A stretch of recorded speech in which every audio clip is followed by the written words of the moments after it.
তো বন্ধুরা কেমন আছেন আপনারা? আশা করি আপনারা সবাই ভালো আছেন। তো আগের দিন সিম্পল ইন্টারেস্ট অর্থাৎ সরল সুদ 1 থেকে 10 পর্যন্ত অঙ্ক করে দেওয়া হয়েছিল। আজকে তারপর থেকে 11 থেকে 20 পর্যন্ত আজকে এই ভিডিওতে করা হবে। সো ভিডিওটি দেখতে থাকুন।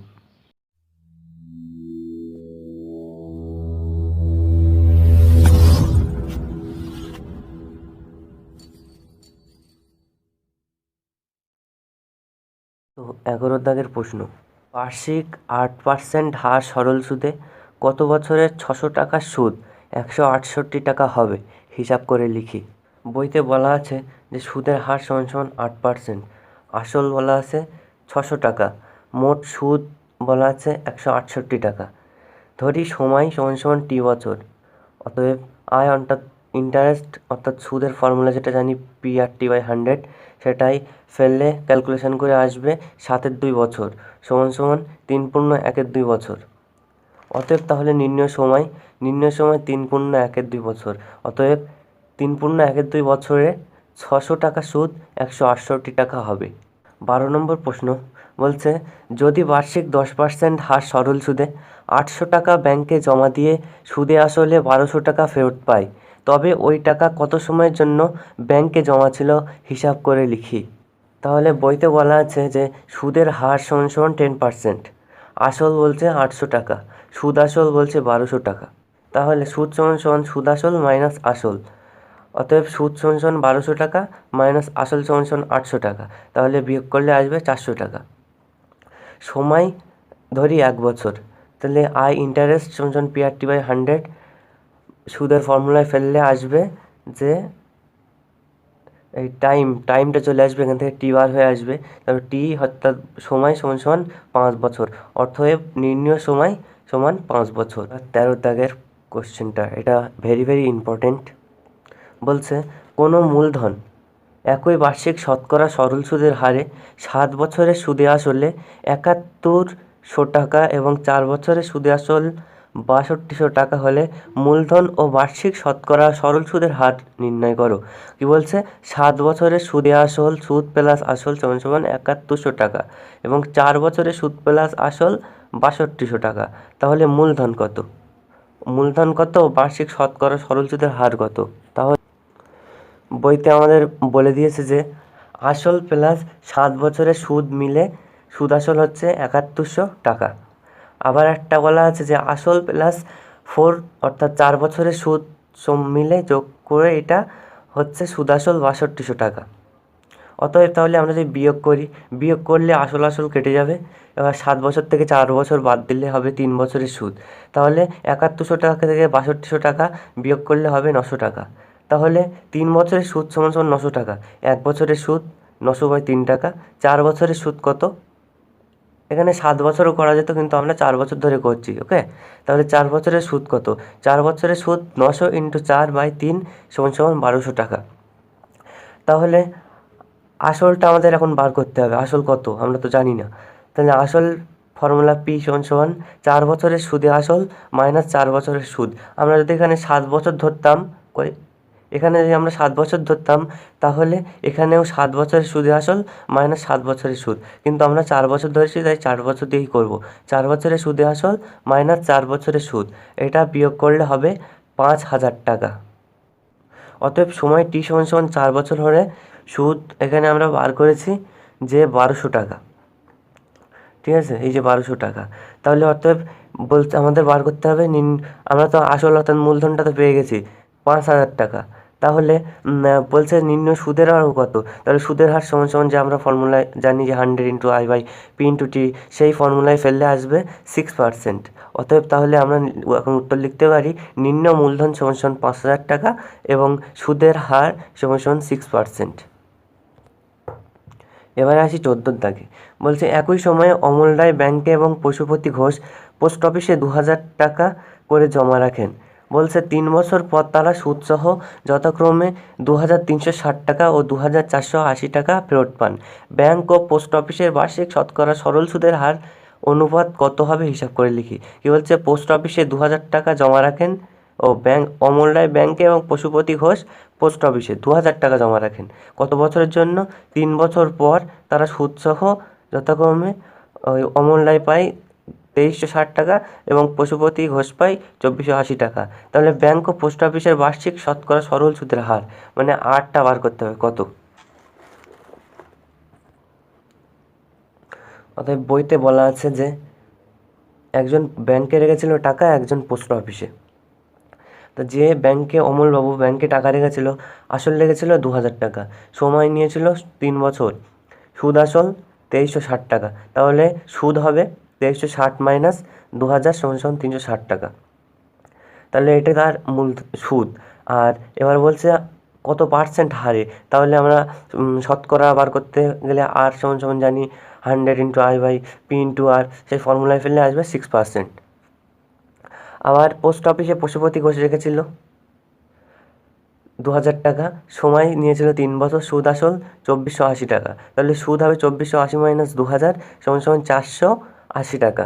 অতএব আয় সমান আমরা জানি সুদ 480 টাকা, সুদ আয় ইন্টারেস্ট সমান PRT/100। এখানে 480 টাকা আয়ের জায়গায় এখান থেকে আমরা 8টা বার করব। 8টা, তার জন্য আর মানে বার্ষিক সরল সুদের হার। তাহলে 8টা বার করলে আসবে, ক্যালকুলেশন করলে 8%। অতএব তাহলে বলছে তাদের সুদের অনুপাত কত।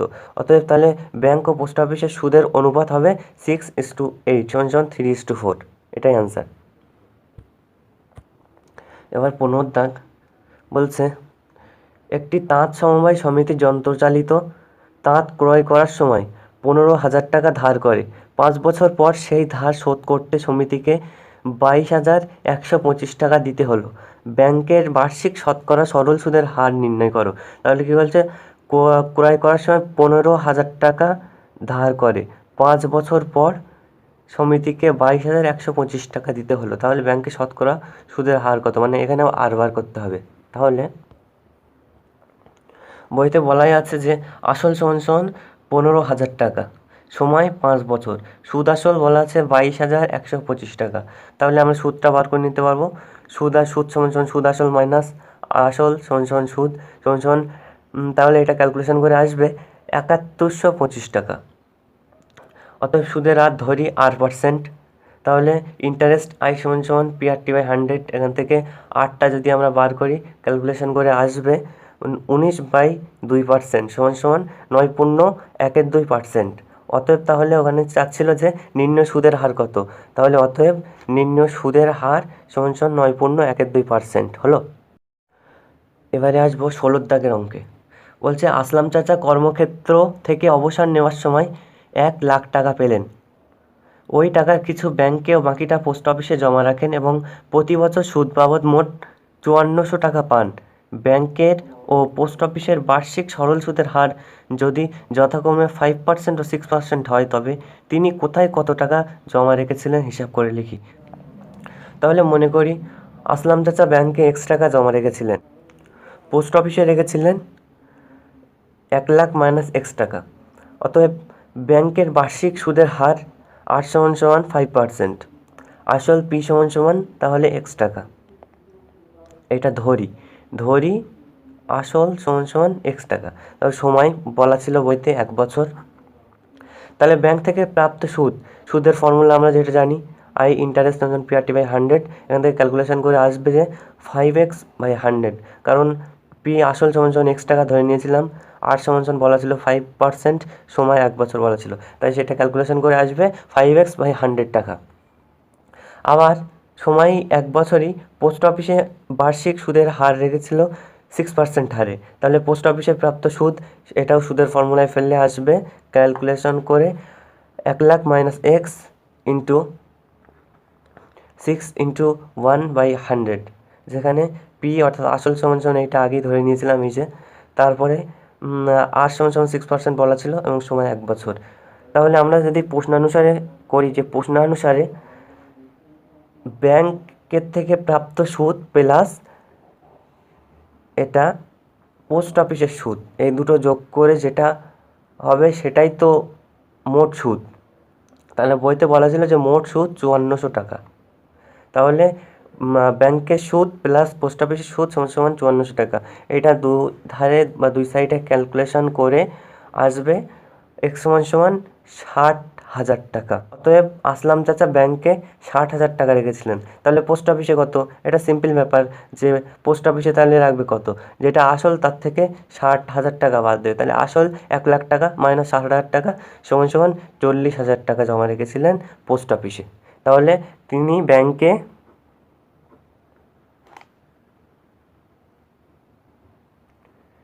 60,000 টাকা ও পোস্ট অফিসে 40,000 টাকা জমা রেখেছিলেন। ওকে, এবার আসি 17 দাগ। রেখাদি তার সঞ্চিত অর্থের 10,000 টাকা দুটি আলাদা ব্যাংকে ভাগ করে একই সময়ে জমা দিলেন। একটি ব্যাংকে বার্ষিক সরল সুদের হার 6% এবং অন্য ব্যাংকটির বার্ষিক সরল সুদের হার 7%। তাহলে 2 বছর পর তিনি যদি সুদ বাবদ মোট 1280 টাকা পান, তাহলে তিনি কোন ব্যাংকে কত টাকা জমা দিয়েছিলেন হিসাব করে লিখি। তাহলে এখানে বলছে যে সঞ্চিত অর্থের 10,000 টাকা দুটি আলাদা ব্যাংকে ভাগ করেছেন, কোন ব্যাংকে কত সেটা বলেননি। ও বার্ষিক সরল সুদের হার ব্যাংকের 6% সরল সুদের হারে ব্যাংকটির বার্ষিক সরল সুদের হার 7%, মানে দুটি ব্যাংকে রেখেছেন, একটায় 6% সরল সুদের হার, একটা 7% সরল সুদের হার। 2 বছর পর, কত বছর পর? 2 বছর পর তিনি মোট এত টাকা পান, 1280 টাকা সুদ বাবদ পান। তাহলে তিনি কোন ব্যাংকে কত রেখেছিলেন, মানে আসল বার করতে হবে। তাহলে ধরি যে প্রথম ব্যাংকে x টাকা রেখেছিলেন, দ্বিতীয় ব্যাংকে রেখেছিলেন 10,000 মাইনাস x টাকা। তাহলে প্রথম ব্যাংকে প্রাপ্য সুদ হবে, সুদের ফর্মুলা ফেললে আসবে 12x/100 টাকা, এটা টাকা। দ্বিতীয় ব্যাংকে প্রাপ্য সুদ তাহলে 10,000 মাইনাস এক্স ইন্টু 2 ইন্টু 7, মানে সুদের ফর্মুলায় ফেললে আসবে এই 14 ইন্টু 10,000 মাইনাস x/100 টাকা। এটিও পুরো আগের অঙ্কটার মতো অনেকটা। তাহলে বলছে প্রশ্নানুসারে যে 12x/100 অর্থাৎ প্রথম ব্যাংকে প্রাপ্য সুদ প্লাস দ্বিতীয় ব্যাংকের সুদ মিলে টোটাল সুদ। তাহলে এই দুই ধারে ক্যালকুলেশন করে দু সাইডে ক্যালকুলেশন করে আসবে যে x সমান সমান 6,000 টাকা, মানে আমরা x ধরেছিলাম যে প্রথম ব্যাংক, তাহলে রেখাদিদি প্রথম ব্যাংকে রেখেছিলেন 6,000 টাকা। অতএব তাহলে রেখাদিদি দ্বিতীয় ব্যাংকে রেখেছিলেন যে 10,000 টাকার থেকে মাইনাস 6,000 টাকা বিয়োগ করলে আসবে 4,000 টাকা। অতএব রেখাদিদি প্রথম ব্যাংকে রেখেছিলেন 6,000 টাকা এবং দ্বিতীয় ব্যাংকে রেখেছিলেন 4,000 টাকা। হলো, এবার আসবো 18 দাগে। বলছে কোনো ব্যাংক বার্ষিক 5% হারে সরল সুদ দেয়, ওই ব্যাংকে দীপুবাবু বছরের প্রথমে 15,000 টাকা জমা রাখেন, তারপর 3 মাস পরে 3,000 টাকা তুলে নেন এবং টাকা তুলে নেওয়ার 3 মাস পরে আবার তিনি 8,000 টাকা জমা দেন। ওই বছরের শেষে দীপুবাবু সুদে আসলে কত টাকা পাবেন? তাহলে বলছে প্রথমে 15,000 টাকা জমা দেন 5% সরল সুদের হারে, 3 মাস পরে 3,000 টাকা আবার তুলে নেন, তুলে নেওয়ার 3 মাস পরে আবার 8,000 টাকা জমা দেন। তাহলে দীপুবাবুর বছরের শেষে, মানে বছরের শেষে অর্থাৎ 1 বছরের পর দীপুবাবু সুদে আসলে কত টাকা পাবেন? অতএব বইতে বলাই আছে যে বার্ষিক সরল সুদের হার সমান 5%। দীপুবাবুর প্রথম 15,000 টাকা খাটে 3 মাস জন্য, দীপুবাবুর প্রথম 15,000 টাকা খাটে 3 মাসের জন্য। অতএব দীপুবাবুর প্রথম 3 মাসের সুদ পান। সুদের ফর্মুলা I = P/100, ওই ফর্মুলায় ফেললে আসবে যে 375/2 টাকা সমান 187 টাকা 50 পয়সা বা 187.50 টাকা। আবার বলছে যে 3 মাস পর 3,000 টাকা তুলে নেন, তুলে নিলে টাকা হয় 15,000 টাকা মাইনাস 3,000 সমান 12,000 টাকা। অতএব 12,000 টাকা সুদ সমান সুদের ফর্মুলায় ফেললে আসবে 150 টাকা। সুদের ফর্মুলা I = P/100। আরও 3 মাস পর তিনি 8,000 টাকা জমা দেন আবার, তাহলে তখন আসল কত হয়? আসল হয় 12,000 টাকা প্লাস 8,000 টাকা সমান 20,000 টাকা। এবার তাহলে 20,000 টাকার সুদ সমান আমরা জানি সুদের ফর্মুলা আই সমান পিআরটি বাই 100, সেই ফর্মুলায় ফেললে আসবে 500 টাকা। যদি বলেন এখানে পিআরটি বাই 100 কী বসবে, তা পিএই আমরা এক্ষুনি তো বার করলাম যে পি সমান 20,000 টাকা। আর সমান কত বার করেছি, আগেই বলা ছিল 5%, এবং টি সমান আগের 3 মাস প্লাস এখনকার 3 মাস সমান 6 মাস, মানে 6-এর 12 বছর সমান এইভাবে ক্যালকুলেশন করে আসবে 500 টাকা। তাহলে মোট সুদ কত? মোট সুদ আমরা যদি টোটাল যোগ করি, যে মোট সুদ 187.50 টাকা, 150 টাকা এবং 500 টাকা, কারণ 3বার আমরা সুদ বার করেছিলাম, সেই সুদ টোটাল যোগ করলে আসবে 837 টাকা 50 পয়সা, অর্থাৎ 837.50 টাকা ক্যালকুলেশন করলে আসবে। আপনারা ক্যালকুলেশন করে দেখেন একটু। তাহলে ওই বছরের শেষে দীপুবাবু সুদে আসলে পাবেন 20,000 টাকা প্লাস 837 টাকা 50 পয়সা সমান 20,837 টাকা 50 পয়সা। এবারে তাহলে আসা যাক আজকের দিনের শেষ অঙ্কে। 20 দাগ বলছে, রথিনবাবু তার 2 মেয়ের প্রত্যেকের জন্য ব্যাংকে এমনভাবে টাকা জমা রাখেন যাতে প্রত্যেক মেয়ের বয়স যখন 18 বছর হবে তখন প্রত্যেক মেয়ে 1,20,000 টাকা করে পাবে। ব্যাংকের বার্ষিক সরল সুদের হার 10% এবং মেয়েদের বর্তমান বয়স যথাক্রমে 13 বছর ও 8 বছর। তিনি প্রত্যেক মেয়ের জন্য ব্যাংকে কত টাকা জমা রেখেছিলেন? তাহলে বলছে যখন বয়স হবে 18 বছর, এখন কিন্তু তাদের বয়স হয়নি, এখন তাদের বয়স 13 বছর ও 8 বছর, তারা পাবে 18 বছর পরে 1,20,000 টাকা করে। তাহলে তিনি প্রত্যেক মেয়ের জন্য ব্যাংকে কত টাকা জমা রেখেছিলেন? তাহলে আসল বার করতে হবে, যে আসল কত রেখেছিলেন, মানে পি সমান বার করতে হবে। তাহলে রথিনবাবু বড় মেয়ের বয়স এখন 13 বছর, অর্থাৎ বড় মেয়ের ক্ষেত্রে টাকাটি খাটবে 18 মাইনাস 13 বছর, কারণ 18 বছর পর্যন্ত বলা ছিল এখানে। 18 মাইনাস 13 বছর সমান 5 বছর। ছোটো মেয়ের বয়স 8 বছর, অর্থাৎ ছোটো মেয়ের ক্ষেত্রে টাকাটা খাটবে 18 মাইনাস 8 বছর সমান 10 বছর। সুদের হার বলা ছিল 10%। মনে করি বড় মেয়ের জন্য X টাকা ও ছোটো মেয়ের জন্য Y টাকা জমা রেখেছিলেন। তা প্রশ্নানুসারে বড় মেয়ের জন্য, তাহলে বড় মেয়ের সুদ, এইটা সুদ প্লাস আসল সমান সুদ আসল, এইটা ক্যালকুলেশন করলে আসবে X সমান 80,000 টাকা। আবার ছোটো মেয়ের ক্ষেত্রে Y আসল প্লাস সুদ সমান সুদ আসল, এখানে ক্যালকুলেশন করলে আসবে Y সমান 60,000 টাকা। অতএব রথিনবাবু তার বড় মেয়ের জন্য 80,000 টাকা ও ছোটো মেয়ের জন্য 60,000 টাকা ব্যাংকে জমা রেখেছিলেন। এটি অ্যান্সার। তো বন্ধুরা, ভিডিওটি সম্পূর্ণ দেখার জন্য আপনাদের অসংখ্য ধন্যবাদ। বন্ধুরা, ভিডিওটি যদি আপনাদের ভালো লেগে থাকে তাহলে লাইক, কমেন্ট ও সাবস্ক্রাইব করে আমাদের পাশে থাকবেন পরের ভিডিওগুলো পাওয়ার জন্য।